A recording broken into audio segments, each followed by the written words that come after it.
تفسیر القرآن آج کا سبق سورہ مریم کا مختصر تعارف۔ یہ سورت مکی ہے اور اس میں 98 آیتیں اور 6 رکوع ہیں۔ اس سورت کا بنیادی مقصد حضرت عیسیٰ علیہ السلام اور ان کی والدہ حضرت مریم علیہ السلام کے بارے میں صحیح عقائد کی وضاحت اور ان کے بارے میں عیسائیوں کی تردید ہے۔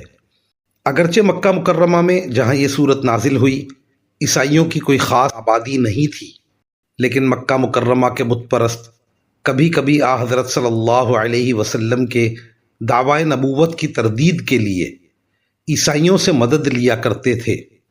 اس کے علاوہ بہت سے صحابہ کفار مکہ کے مظالم سے تنگ آ کر حبشہ کی طرف ہجرت کر رہے تھے، جہاں عیسائی مذہب ہی کی حکمرانی تھی۔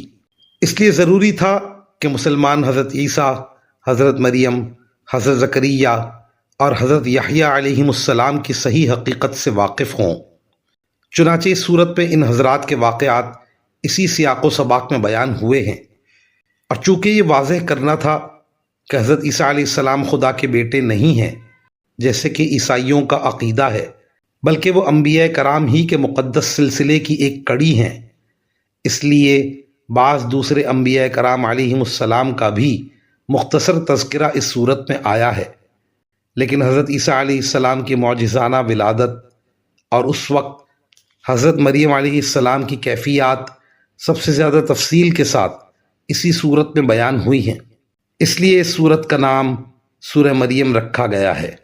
وآخر دعوانا ان الحمد للہ رب العالمین۔